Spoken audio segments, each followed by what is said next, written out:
r/AskReddit. What black market existed in your school? My mum owned a sweet shop and sweets were banned in our school as we had to be healthy meals and all that. So she'd constantly give me bags of sweets to smuggle in and sell every day at dinner. Made an absolute bomb. Starts with candy dealing, moves on to terrorism. I try to give my kids a decent education, but the ones who became domestic terrorists all buy premix and ignore the chemistry we teach them. The cafeteria, not school run, kind of just a cafe inside the school, would charge $3 for a peanut butter and jelly sandwich. So one girl kept the ingredients in her locker and charged $1. When the school caught wind and shut it down, they tried to guilt us all by saying how the cafeteria was someone's livelihood and we were taking away from that. But like, $4 for peanut butter? The market adjusts. This is tyrannical regulation. School abolishes free market and democracy. A porn ring. Kids would find their dad's VHS pornos or magazines and sell them to this kid. Then he'd turn around and sell it for profit. Funny thing is that when the principal caught wind of it and found all the porn in his locker but the money wasn't there, the kid used the locker under his and hid it all in the bottom. The porn hustler dude is now a cybersecurity analyst. I asked him at our reunion how much he thought he made back then. He claims $900 in 4 months. Selling hot Cheetos and tortoise out of soccer bags. Hot chips were a surefire way to bank few fundraiser at our school. School groups had stopped selling them for some health nutrition reasons, so a big underground market popped up.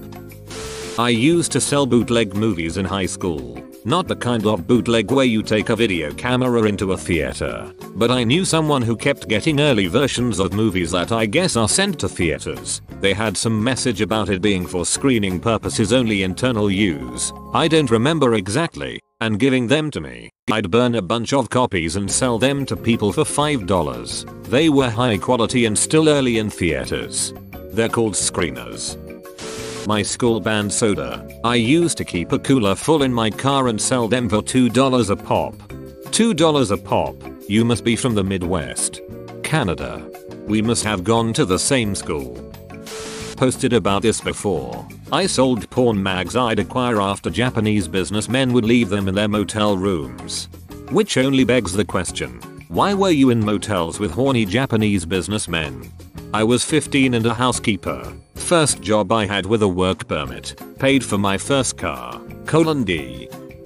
Teachers punished us by making us write "I will refrain from extemporaneous vocalization during valuable pedagogical opportunities" 50 or 100 times as homework. So over the summer we would do up a few hundred sheets of that, and we could sell or use them, as necessary. That sounds like one of those overly verbose memes. Does anyone actually speak like that? Ecstasy and burned CDs. That escalated quickly. Edit. Spelling.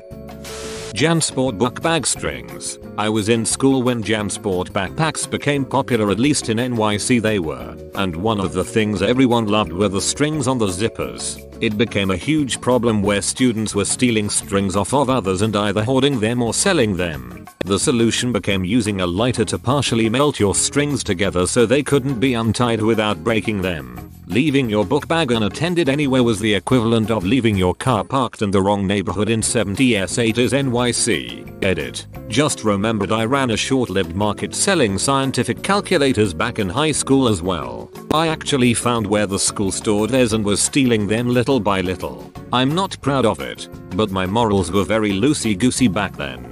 That is the most specific weird thing ever. Money is money, I guess.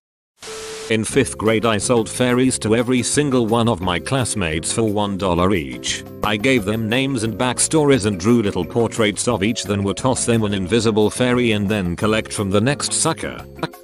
Our high school had an internet filter. An enterprising friend of mine set up a free BSD server in his basement and put together some 256 millibars flash drives with an executable version of Firefox. Could run directly from the flash drive without installs, and a SSH client. You could plug it in, connect SSH, then use the server as a proxy for all the Firefox traffic and get around any website you wanted. Those flash drives were a hot commodity, let me tell you. You could set up in the library and just start casually browsing a band website, and people would start coming up and asking how you could do it.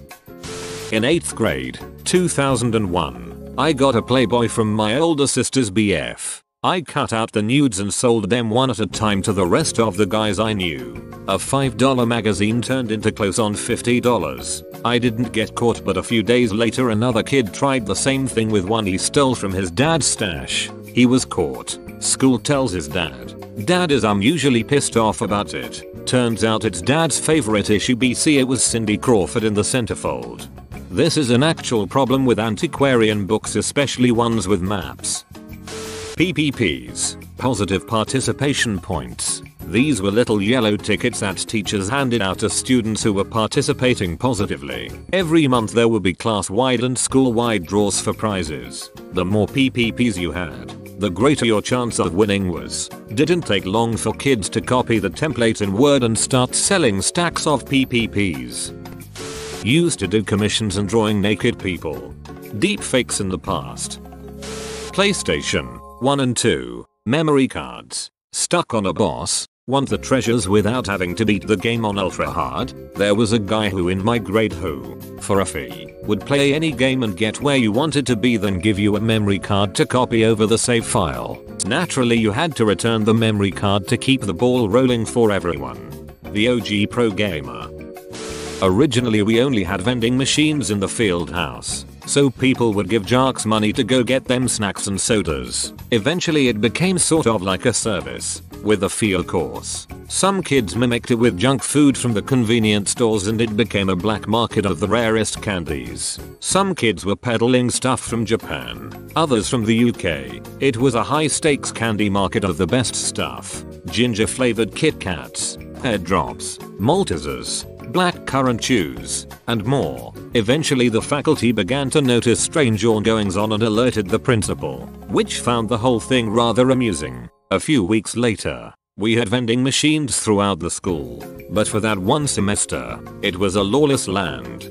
Smart principal, he could have done what many would have done, crack down on the sellers, but instead he just undercut the market and dealt with the issue having undergone less hassle.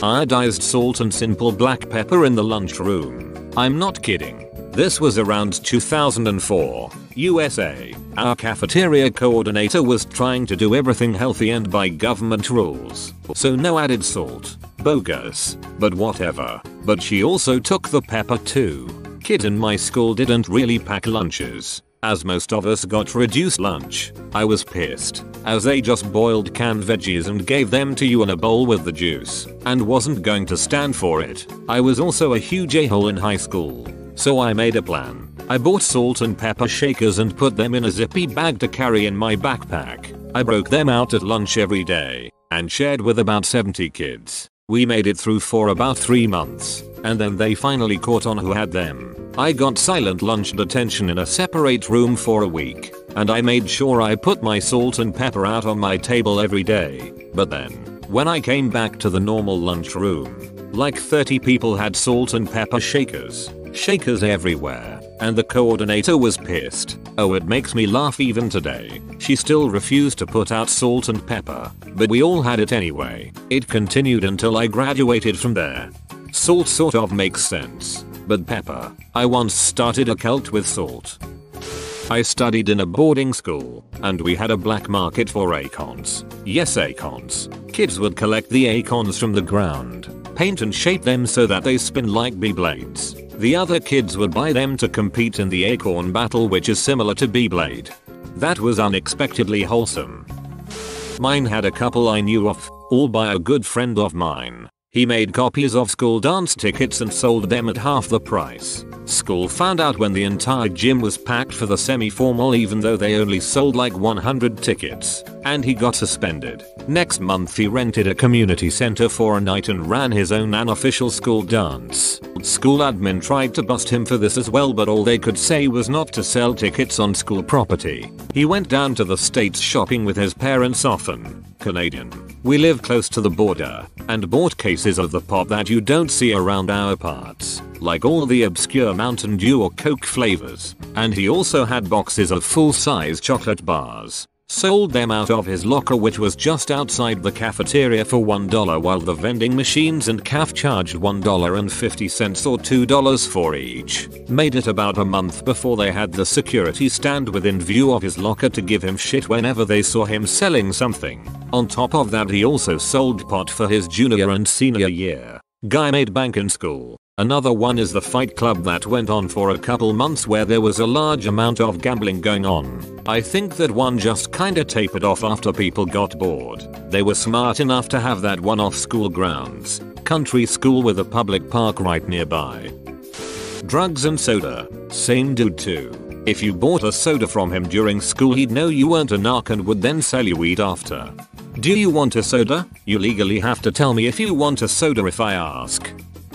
In high school, a kid on the wrestling team had parents who constantly went out of town on business, so he drained their swimming pool and would host fight nights with the fights in the pool. It was called Beat That Ass. He facilitated betting and made himself more money than a high school kid should have. He tried to recruit anyone in the school who looked like they could hold their own in a fight. Eventually bands started playing at them and he started burning CDs of each event's music. They were printed and numbered so each one looked like the Now That's What I Call Music CDs. But instead of Now they said BTA. Source: was in a band that was asked to play. We declined. Edit: he didn't empty and refill the pool for each event. He emptied it once and it stayed empty, but his parents wouldn't have noticed nor cared either way. Edit 2. It might have been called Whoop That Ass. I dunno. It's been a while.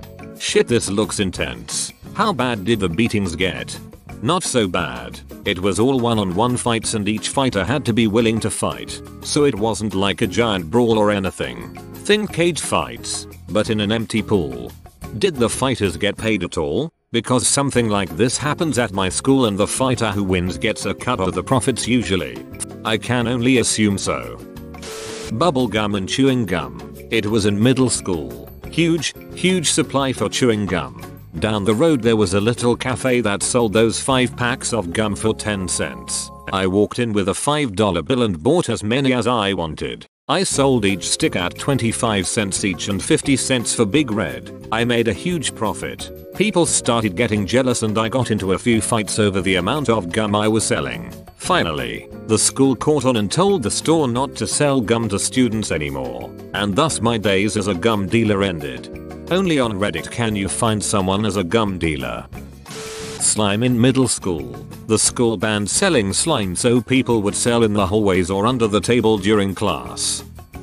Context: I went to an international school where everyone is rich as duck. So one day in first grade I brought some candy to school and this rich white kid offered me €1 for a 10-cent sweet. This kept on happening for a week. At that point I started buying more candy and bringing it to school. I was filling my pencil case with candy and hiding the money I got from kids in a special rack that I made in my bag with a knife. I carried this on for 2 years until one time my mom was cleaning my bag so the cut and put her hand in and to her surprise there was approx €1,000. My parents beat me so hard I have never tried selling anything ever again.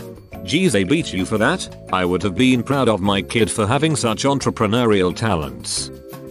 I sold packs of batteries for when people's TI-84/83s were inevitably dead on test day. I had a few hand-me-down 83/84s that I rented out for tests, classes, and calculator checks. Also had phone chargers. Not really black market, but I hope that counts. When I was in middle school, Beyblade was hyped. I was into it too and found out that there are way newer ones in Japan but not here. Looked further and found fakes that looked almost like the real ones but way cheaper. You know where this is getting. Bought some for me to create interest in them. Showed them the fake boxes all in Japanese so they thought it's real and bought a bunch of them. I made something between €400-500 in half a year. I never got pocket money so I used to do other people's maths homework on the bus for £1. Oh man. I was our high school black market. My sophomore year I believe. The school took all unhealthy snacks and drinks out of the vending machines. Candy, soda. So I stepped up and filled the gap until I graduated. I started carrying around a backpack full to the brim with various full-size candy bars and sodas, all of which I would sell for $1. The sodas were the real moneymaker. I could get a 12 pack for $3 and make 300% profit. On a good day I would generally make around $10, and usually at the very least $3 or $4. The school did give me warnings a few times when they did locker checks and found several boxes of soda and candy bars, but I just claimed they were for me, and nothing came of it. As a senior gift for my ski team, the underclassmen gave me a creepy trench coat from which to peddle my wares. It was great. The year after I left, another kid on the ski team stepped up and started offering the same service. I've been told. Makes me happy to have left something of a legacy. The Pilot G5 liquid ink pens. You could sell them for $5 each all day. I was the pen guy. In my time, Pokemon cards. Now it's apparently drugs. Drugs are less expensive and all-consuming as hobbies go compared to collectible card games. As a Magic the Gathering player, I can confirm, drugs would be cheaper. I don't know about black market, but we had two places you could be during recess, the gym or the playground. During the winter the go-to was the gym. Underneath the bleachers in the gym we legitimately had a Pokemon Yu-Gi-Oh gambling ring in which kids would put up their lunch money. I later found out from one of the kids who ran this little exchange that it was actually heavily rigged. Shocker. Our school banned scented gel pens. For some reason, we ran that shit like a prohibition era speakeasy for about 3 months. Well, in college I happened to know all the people that could get me every drug imaginable. Like, forget that we also had chemical engineering students, one of which got caught making high quality meth to pay his student loans. Breaking Bad spiritual sequel confirmed. Drugs and lots of them. You could get anything from weed to heroin. High school. Used to sell pot inside dry erase markers, color coded per price, and nearly undetectable.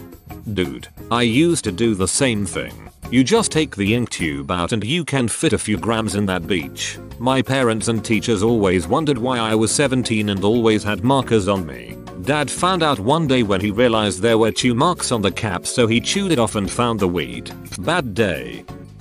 Some people made a lot of money in middle school from selling slime. There was also the obvious vape sellers, but slime interests me more.